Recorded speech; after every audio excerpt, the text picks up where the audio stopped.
That embarrassing moment you replay every single day, almost nobody actually noticed it happened. In fact, you're overestimating how much people notice you by about 200%. Psychologists call this the spotlight effect, a cognitive bias that tricks your brain constantly. It's the feeling that a spotlight follows you everywhere, highlighting every flaw and mistake. If you've ever obsessed over a pimple, a clumsy comment, or what strangers think, you've felt it.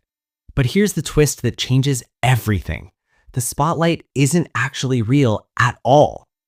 To understand why your brain deceives you like this, let's travel to a college campus. Cornell University, late 1990s. Researchers designed an experiment that would reveal something fascinating about human perception. They asked students to wear an embarrassing Barry Manilow t-shirt into a room of strangers. Before entering, students predicted how many people would notice their embarrassing shirt. They estimated about 50%.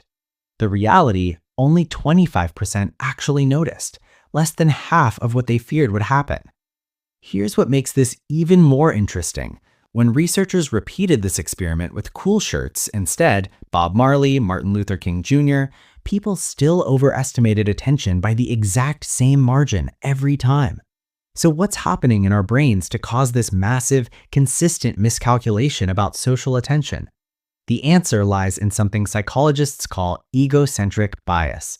You experience life through a player one lens. You're the main character of your own story, so you naturally assume you're central to everyone else's. But you're not. You're a background character in their narrative, just like they are in yours. Think about it this way. You notice 100% of your own flaws and mistakes. You're with yourself 24 hours a day, 7 days a week. You're your own constant companion. Other people, they see you for seconds, maybe minutes, distracted by their own internal spotlight constantly. Socially anxious people struggle with what's called the anchor and adjust problem. They fixate on self-consciousness without adjusting properly. They fail to account for a simple truth. Everyone else is equally self-focused at the same time. Here's the pattern most people miss. Attention asymmetry. You're hyper-aware of yourself. Others aren't aware at all. Imagine a crowded room where everyone has their own spotlight shining only on themselves inside their minds. Those beams never actually touch each other. Everyone's trapped in their own self-focused bubble of awareness and worry. You're worried they're judging you. They're worried you're judging them. Nobody's actually paying attention to anyone else fully. Now here's where this gets liberating instead of depressing. What feels harsh is actually freeing you completely.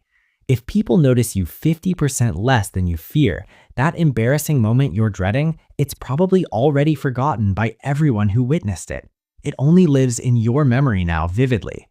The math works in your favor.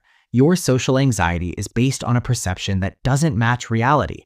When you realize everyone else is trapped in their own spotlight, social fear loses its grip entirely.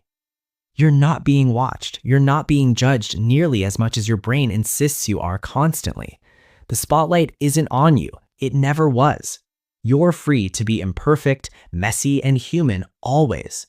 So what do you actually do with this knowledge? How does this change your daily experience realistically? Next time you're anxious about being judged, remember, they're too busy worrying about their own imaginary spotlight. That person who saw you trip, they've already forgotten. They're replaying their own awkward moment from yesterday. You're more invisible than you fear, and that's not sad or lonely. That's actually your freedom to exist. The spotlight effect proves most of your social fears exist only in your head, not in reality. You have more freedom than you think, more space to mess up, to try, to be yourself. Because while you're the main character of your story, you're just scenery in everyone else's narrative constantly. And that's not a tragedy. That's permission to stop performing and start living without constant self-consciousness always.